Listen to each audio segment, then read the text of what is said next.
was fixing our TV until my old corn clip auto-played with me in it.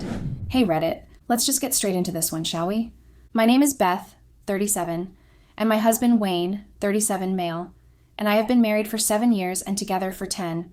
We have 2 kids together, Alicia, 6 female, and Owen, 4 male. My family is everything to me, and it all started when I met Wayne. We were really young when we met. It was kind of boring, actually. We met in high school. I was an army brat, so my family moved around a lot. By the time I was 12, I'd lived in 6 different places, including Italy and Japan. Unfortunately, my mom and dad split when I was 12, and I got to live with my mom permanently. My dad was the one in the army, and since I wasn't living with him anymore, I didn't have to move around so much. Of course I miss my dad, but I was so happy that I didn't have to make new friends every 2 years, and then never see them again anymore. My dad continued to move around until he retired. He lives up in Pennsylvania now with his wife. As for my mom and I, we settled in Washington, the state, not the capital. I liked Washington. Yes, I barely saw the sun, and there were a million homeless people around, but it sure was pretty, and that was all that mattered to me at 12. My mom had promised me that we'd never move again. So when I walked through the doors of my middle school then, I had one objective on my agenda: make forever friends. Friends that I wouldn't have to say goodbye to, friends that would enter high school with. By second period, I realized that making friends here would be harder than I thought. Every other place I'd lived, people just naturally wanted to be my friend because I was new. I guess that works when you're 7, but not when you're a teenager. Everyone had ignored me up to that point, and it sucked. Generally, I was a pretty positive kid, but it sure got me down. By lunch, I was so bummed out that I ate in one of the empty classrooms. And who came running in one of those classrooms? Wayne. It was Wayne, my Wayne. Of course I didn't know who he was yet. I had no idea how important he would become to me. Back then, I just wondered who this short kid was and why he just ran into the classroom like someone was after him. Turns out someone was after him. You see, Wayne was picked on a lot when we were younger. He was the shortest kid in our grade, both with girls and boys. Puberty had hit him hard and early, so he had pimples all over his face and a voice that was full of squeaks. He was scrawny, and he had braces in, and his hair was greasy all the time because he was constantly sweating. You see why the kids picked on him. They saw an easy target. So, anyways, he runs into the classroom I'm eating lunch in, and I almost dropped my sandwich in surprise. He was sweating and panting as he shut the door behind him. He didn't even notice me sitting there until I asked him what he was doing here. He looked at me and told me to shut up. Romantic meet cute, am I right, guys? I did shut up, though. After like 5 minutes of silence, he finally relaxed. Okay, I think they're gone. Then he was gone. The most awkward and weirdly intense situation I've ever been in, and I'm almost 40. After that, I started looking for him in crowds at school.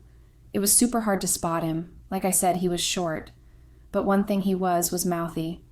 He would mouth off to teachers, mouth off to his bullies, mouth off to his stepmom.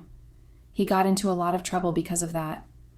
I realized then that all I had to do was listen for his voice. Now that wasn't hard.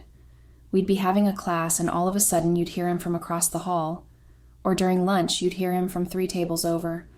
I'm old enough to realize that I had a crush on him even back then. He was my first crush, actually. Of course, I didn't know that then. All I knew was that I really wanted him to notice me. I wanted us to walk home together after school. I wanted to sit together at lunch. All that would have been possible if he would just pay me an ounce of attention. But of course he didn't. He was too busy being a know-it-all teenage boy. Years passed. Yes, literal years. I did date other people and develop crushes, but that crush on Wayne never left. We were 17 then, and Wayne wasn't scrawny anymore. He was taller now, and he still had acne, but it was way better. His voice was deep, and he didn't mouth off as much as he used to. He was still a know-it-all, but it was more endearing than it was annoying. We were acquaintances, not friends by any means, but we could keep up small talk until our actual friends came. We were in our senior year, and I was about to give up hope of us ever becoming boyfriend or girlfriend or even friends when the impossible happened. Yes, we were paired together for an assignment. Okay, we were part of a group, but in my mind, it was fate pushing us together. We were going to spend time with each other, and maybe something could happen. All my friends told me I was delusional. Maybe I was, but I was also determined. I had a plan. I was the group leader, so I was in charge of getting everyone ready. Wayne was the first person I went to. He was at his locker getting his books out when I told him. He did not care, but he did seem to like the idea of coming over to my house to work on it. Remember when I said I had a plan? I did. I didn't tell the others to come over to my house. I only told Wayne. Of course, I eventually told the others, but for that night, Elle wanted Wayne and I to be completely alone. That night, my mom was out working late. None of my other friends were coming over. I even lit candles. Poor Wayne had no idea he was walking into an ambush. It was all very romantic. Well, as romantic as you can be at that age. Wayne was supposed to come over by 7, and I was waiting by the door by 6:30. 7 came, and there was no sign of Wayne. 7:30, nothing. 8, still nothing. I fell asleep sometime around 8:30. I woke up to my mom coming in. When I checked the time, it was almost 11. Wayne never showed up. He did send a text saying he wasn't coming. By 10. That, ladies and gentlemen, was the end of my crush. The boy I had spent the better part of my high school experience fawning over obviously didn't respect me enough to text me on time. My crush died that day. From that moment to when we graduated, I had uttered maybe 3 sentences to him. In my opinion, he was rude and didn't know how to treat anyone. I guess a know-it-all grows up to be a prick. I went to college in Washington, go Cougars, while he went to Florida, so naturally we lost contact over the years. He never came home for the holidays because he was avoiding his stepmom. A couple years went by like that. I graduated college. He must have done the same, but honestly, I didn't think about him much anymore. Every now and then, I'd hear his name from someone who still kept tabs on old classmates. Did you hear Wayne switched majors again? Apparently, he's not coming home for Christmas. His stepmom's giving him grief. I'd just shrug it off because it wasn't my business anymore. But then one day, completely out of nowhere, Wayne's stepmom passed. The doctors said she had a heart attack, came out of the blue.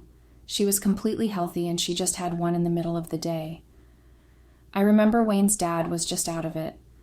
I was living on my own then, still in my old neighborhood, about a 5-minute walk away from my mom's place. I heard the news from a neighbor, and by the time I get over to Wayne's dad's house, the entire street is there too. The poor guy could barely move. Grief does that to you, I guess. 2 weeks later, someone brings up Wayne again. He was actually coming back to Washington for the funeral. Crazy, considering the fact that I thought he hated her. The news sort of winded me. Suddenly, I realized how long it had been since I'd seen him or even said his name out loud. I was literally in his house 2 weeks ago, and I hadn't seen a single picture of him up. I wasn't planning on going to the funeral or anything, but small towns being what they are, my mom ended up going because she used to work with Wayne's stepmom at some point, and she asked me to come along to keep her company. I didn't want to make it weird and say no, so I said fine, thinking I'd stay in the back and slip out the second the service ended. Well, that didn't happen. The second we walked in, service started. I look in the front and I spot him. I almost didn't recognize him because he looked different, I guess. He looked like life had been grinding him down for a while. He had this little beard going on. It made him look older than the boy I remembered, and he'd definitely grown into himself physically. He was taller, broader, still had slightly messy hair, but the acne was gone and he wasn't hiding behind that teenage attitude anymore. He caught me staring before I could look away, and I swear my stomach just dropped. He recognized me. I could tell in the way his eyebrows shot up. I don't know what he was thinking. Maybe he thought I wouldn't come. Maybe he thought he was actually invisible. He gave me this tiny nod, like he was relieved to see me. I looked away very quickly. I spent the entire service trying not to look in his direction. I could feel that childhood crush coming back, and I didn't like it. I wanted to stick to the game plan and get out of there, but that would have been rude. After it was over and people started filing out, my mom wandered off to talk to someone she knew, and I was left standing awkwardly by myself. And of course, that's when he walked over. He said my name like he'd been practicing it. I didn't know what to say at first because the last real memory I had of him was being stood up when we were younger. But here he was, almost a decade later, looking like an actual adult dealing with actual life. He apologized before I even got 2 words out. I was confused at first. I had no idea what he was talking about. My first thought was, no way he's apologizing to me for his stepmom dying. That makes no sense. But he was not apologizing for the funeral. He apologized for standing me up that night so many years ago. He said he'd thought about it more than I'd believe. Apparently his stepmom had grounded him that evening over something stupid he'd said, and he'd been too embarrassed to admit it back then. He thought I'd think he was some pathetic kid who couldn't stand up for himself. I almost laughed out loud, as if I could have thought of him as anything less than perfect back then. I was the most obvious person in the world. How did he not know that I was infatuated with him? Even if he showed up to my house back then, covered in vomit, I probably would have liked him still. I didn't expect the apology, honestly, and we ended up walking outside together just to get some air, and we stayed out there for almost an hour talking. We avoided his stepmom. I had no idea how he felt about her. He obviously loved her enough to come to her funeral, but I could tell there was also some bad blood between them. So we settled on easy topics: college experiences, how our lives are now, Washington weather. It was the easiest conversation I'd ever had with him. I remember thinking how strange it was that the first real moment we ever connected was standing outside a funeral home. When he finally said he was starving and asked if I wanted to grab something to eat, I almost said no, but something in me said to just go. So we did. He ended up moving back to Washington. No idea why anyone would give up Florida sunshine for rain, but he seemed happy enough with his decision. He lived with his dad for 6 months before he got a place of his own. In those 6 months, we grew closer and closer. He was different now, softer, but also more sure of himself. He still had that know-it-all attitude in certain moments, but I liked it. He could be really sweet, too. He'd let me have the last bite of pizza or give me the bigger half of a cookie. He asked me once why I didn't talk to him in high school more, and I remember just staring at him like he'd grown 2 heads, because in my mind I never shut up about him. But I told him the truth, that I thought he didn't like me, or didn't really see me. He said that was insane because he remembered me as this bright, funny girl he always wanted to talk to, but never knew how without feeling like he'd mess it up. Things weren't romantic yet, not officially, but that conversation was the door to it. After that, there was this undercurrent to everything we did. If we were sitting on the couch, our knees would brush. If he was going grocery shopping, he'd beg me so we'd go together because he claimed he didn't know how to pick ripe tomatoes. When we'd talk, he'd stand close enough that I'd feel the heat of him. I remember this one where we were watching a movie at his dad's house, and the power went out because Washington weather is ridiculous, and we ended up just sitting in the dark. There was this tension because his dad had gone to bed hours before, and I kept waiting for him to get up and call it a night, then walk me back to my place. But he never did. We fell asleep right there on the couch, and only woke up when his dad came downstairs the next morning. I think that's the moment I realized I was in love with him. The real difference this time was that he was falling in love with me too. On the day he finally got his new place, he came over to my house. He was so happy. He loved his dad and loved living with him, but there's something about sleeping in your childhood bedroom that just depresses you. Or so he used to say. One evening he asked if I wanted to come see his new apartment because I'd never been. I went with him, expecting an empty space with a bed and maybe a TV. That's exactly what it was. I made a joke about him being a typical bachelor. I thought he'd laugh, but he didn't. Instead, when I turned around, he looked nervous. He wouldn't look at me, and he was wringing his hands together. He told me, while maintaining eye contact with the living room floor, that he hoped I'd help him make it feel like home. It made my chest feel tight. I knew what he was asking. I knew. He said he didn't have many people left in Washington who felt like Constance, and that somehow I'd become one. I didn't know how to respond to that, so I just helped him unpack his kitchen boxes and we ordered takeout. But when I left that night, he walked me to my car and asked me to think of his offer. I got home that night and started packing. The next day, I slept over. So, not the traditional meet cute, but very us. Moving in together felt so natural that sometimes I forgot it was supposed to be a big milestone. We slipped into this little domestic rhythm very easily. It was so easy that when he finally asked me to be his girlfriend, I laughed and told him he was slow because I already felt like we were dating. We moved into a slightly bigger place a year later, one with a balcony that overlooked a parking lot. He proposed a year after that. We were hiking a trail that had a view of the whole town, something we did every few months, and halfway up he stopped. I asked him why he stopped, and he pulled the ring out of his pocket and got down on one knee. I cried and he cried, and we ended up leaving the trail to go home and cry some more. We got married the next summer in a small ceremony behind my mom's house. The entire neighborhood showed up after we invited just 30 people, but whatever. We fed them all. A year later, I got pregnant with Olivia.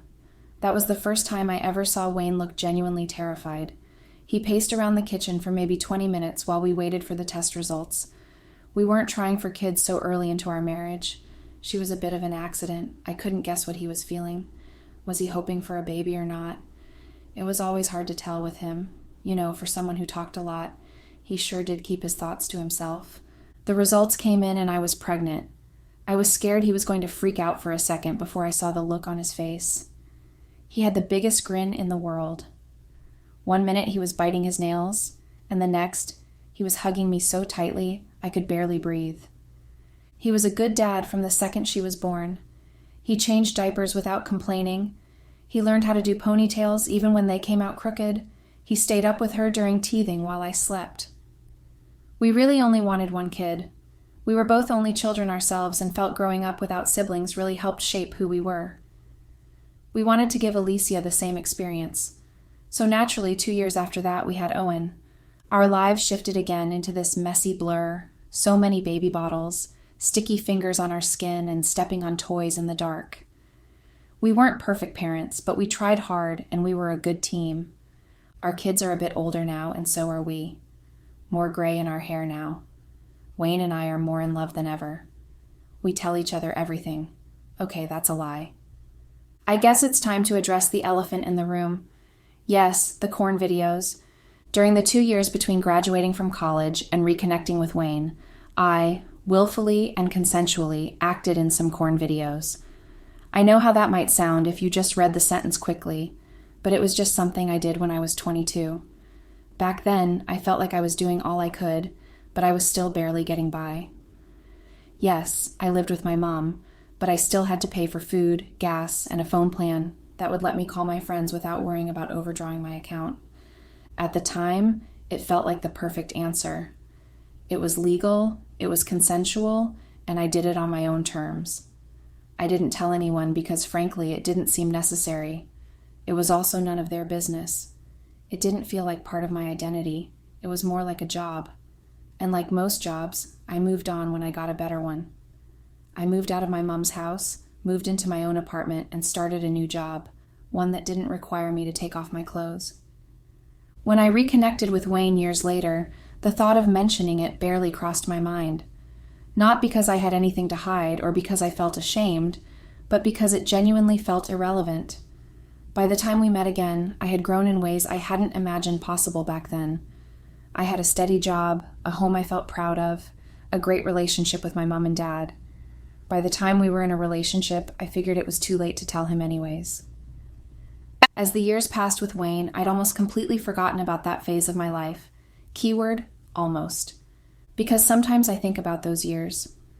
I want to make it clear that I do not look back with shame, but with a strange kind of nostalgia.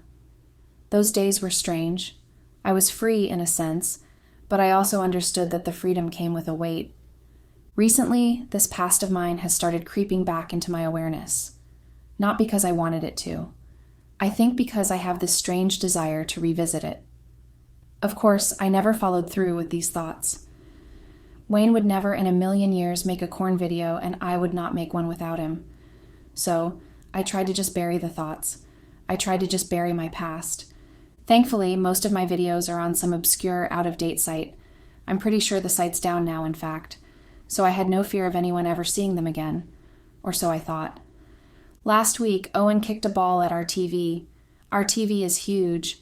Wayne bought it so he could watch football on it, but he's always busy. To be honest, it's usually the kids watching Nickelodeon on it these days. So Owen kicked a ball at it. The screen didn't crack or break, but it did go black. We could hear the sound, but we could not see a thing. Wayne was pissed that he had to buy a new TV. He was so pissed that moved the old TV down into the basement to try and fix it, not even thinking of the fact that he has never fixed anything before. He was so sure he could do it too. The kids were tucked into bed, and I thought watching Wayne swear his way through fixing the TV would be great entertainment. So that is how I found myself sitting in our basement by 11, as Wayne somehow got the TV up and running again. What happened next made me wish the TV never came on, actually. We don't have cable down in the basement. The only way to test if Wayne had actually fixed the TV was to find something to play on it, so he hooked it up to my old CD player. I went into the bedroom closet, the one we rarely ever open, and got the first CD I could get my hands on. I really should have looked. It's just that I'd almost forgotten that I burned CDs of my old corn clips as backups. By the time I got with Wayne, CDs were basically obsolete, so I just threw them in the closet. After years, I'd forgotten what was on them. When the CD started to play, though, I instantly recognized it. It was the first corn vid I ever made, actually. My mom had gone out and I was all alone in my bedroom. I was frozen. I almost couldn't believe that this was real life. It was like a really bad dream. Wayne was confused at first. When he figured it out, he smirked at me. My innocent boy, he didn't know this same video was up on some site right now. I was sweating bullets, and he saw that. Before he could ask me what was wrong, young me on the recording mentioned how this was going to be the first video I uploaded. Wayne's eyebrows shot up to his hairline. He turned to look at me. "What do you mean, uploaded?" So I finally just told him. I said I used to make videos like that and upload them. But that was a long time ago, before we met. Wayne didn't really react at first. He just stared at me. Then he went into the bedroom, grabbed some of the old CDs, and started playing them. He watched a few, not saying anything. They were bad guys. Some, I was alone. Mostly, I had other guys with me. Just random dates and guys around the neighborhood. He looked like he was just trying to understand, or maybe figure out how serious I was. I don't know. After he watched a couple more CDs, we just sat there in silence. I was this close to crying. He looked like he was angry. I guess he was. He was red in the face and breathing weirdly. Then he asked if I'd made any more since we'd been together, and I told him no. Honestly, I haven't, but I do think about it sometimes. It's not that I'd actually do it, but sometimes the thought pops into my head like a fantasy. I could see it in his face. He wasn't sure how to feel about that, so we ended up kind of arguing. He didn't like the fact that I never told him about the videos. He also didn't like the fact that the vids were up on some random website for the whole world to see. I tried to make him see that I was young when I made those videos, and I just kind of forgot to tell him. He didn't like that. By the end of the night, he decided to sleep at his dad's house. I didn't try to stop him. We both just needed some space. I stayed in the apartment, lying on the bed, thinking about everything. I just felt the apartment a little emptier, and the night dragged on. I kept turning it over in my head, thinking about what I'd said, what he'd felt, and how we'd have to figure it out. Sleep came eventually, and I thought by the next morning he'd have gotten over it. Spoiler alert, he didn't. He came home the next day while I was getting the kids ready for school. They didn't even notice that he wasn't home. They probably just thought he slept in. He dropped them off at school like nothing happened. When he came back, we had a conversation. Basically, he thinks I lied to him. He believes that refusing to share my past counts as lying. I told him probably 3 different times that it wasn't lying. It was just not relevant. But the more I tried to explain that, the more he shut down. He kept repeating the same sentence. I should have known. You should have told me. Husbands are supposed to know things like that. But what even is things like that? Does every married person need to hand over a catalog of every questionable decision they made during their 20s? Do we need to sit our partners down and give them TED Talks titled "The Stupid Things I Did Before I Met You"? No, we don't. So I don't know why he's so hung up on it. Actually, no, I do know. He obviously can't stop picturing me with other people. He can't stop wondering who's seen me. He can't stop imagining someone from work recognizing me, or the kids growing up and finding out. And God, I get it, I do. But it still felt like someone slowly hollowing out my ribcage from the inside. I told him all the reasons why it wasn't a big deal, why it was ancient history, why he didn't need to worry, but he wasn't listening anymore. We ended up sitting on opposite sides of the couch. Then he said the words that I was actually dreading. Maybe we should take some time apart. There are sentences that split your life into before and after. That was one of them. He said it like he'd been thinking about it all night. I asked him what that even meant, like practically. Did he want to move out? Did he want me to? Was this just a cool off for a weekend situation? Or was he talking about something bigger? He just kept repeating that he needed clarity and space and that he didn't want to make any decisions while he felt this confused. I don't know, guys. It felt like a nice and polite way of saying he didn't want to look at me right now. I said okay. Because what else was I supposed to say? He grabbed a duffel bag, threw some clothes in it, and went back to his dad's house. And as soon as I heard his car pulling out of the driveway, everything inside me just collapsed. I cried. Obviously, I cried. I cried so hard I had to sit on the floor because my knees gave out. The kids were still at school, thank God, because I don't think I could have put myself together fast enough to explain anything to them. For the rest of the day, I walked around the house in a fog. Every corner of the place felt wrong without him. That's when I opened Reddit. I'd never made a post before, but I figured if strangers can ask for advice, maybe someone can tell me if my marriage is actually falling apart or if this actually counts as lying. So here I am. I don't know if I ruined everything or if he's overreacting or if we're both in the wrong in this situation. All I know is that I love him. Comments. Commenter 1. I think it definitely counts as lying. This isn't just some job you did. If my partner made those kind of videos, I'd like to know too. Commenter 2. Put yourself in his shoes. You just wake up one day and everything you thought you knew about his past is missing something big. You'd feel lied to too. Update. 7 months later. Well, we're divorced.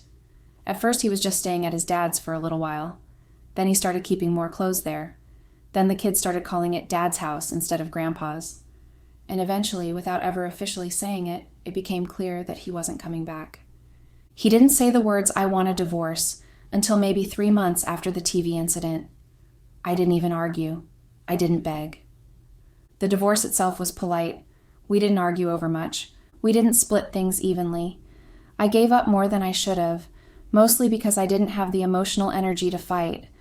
I let him keep the house because he argued that the kids are used to it, and I told myself it was fine even though it gutted me. It really did. I loved that house. I brought both my babies home to that house. I moved into a 2-bedroom rental not far from there, but it's older and the walls are thin and the heater makes this weird popping sound at night that keeps me awake. I pretend it doesn't bother me when the kids ask why we can't live in the old house anymore. I just tell them, Mommy found a cozy place closer to work. They don't buy it. Kids never buy the script you hand them. Plus, my kids have always been smart. They take after their dad. Financially, yeah, I'm struggling. Divorce is expensive. Rent is more expensive.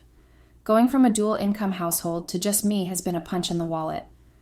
My car needs new brakes, Alicia's violin lessons cost more than I remember agreeing to, and groceries have apparently doubled in price overnight. Sometimes I open my bank app and close my eyes when I have to pay for something. I had to pick up extra shifts. I'm tired all the time now. Emotionally, I don't even know how to describe it. It's like a fog. Everything feels muted. I feel like a part of me died in the divorce. My heart broke. I know that for sure. But I also broke Wayne's heart, so maybe I deserve it. People keep saying I'll meet someone else, or I'll find myself. I don't believe them. Not yet, anyway. Some of my friends try to help, but they don't really get it. They want me to go out and enjoy my single life. By that, they mean that want me to date again. I don't know how to explain to them that I barely have the energy to shower some days, and the idea of telling another man about my past, about anything really, makes my stomach twist. I miss Wayne, obviously. That might sound pathetic, but it's true. He still drops the kids off once a week. That's our custody arrangement. When he drops them off, he doesn't even come into the house. We stay in the doorway and exchange a few polite sentences. He looks good. My handsome boy. I miss him so much. When the kids sleep over, he calls them every night. He never calls me. He never even texts.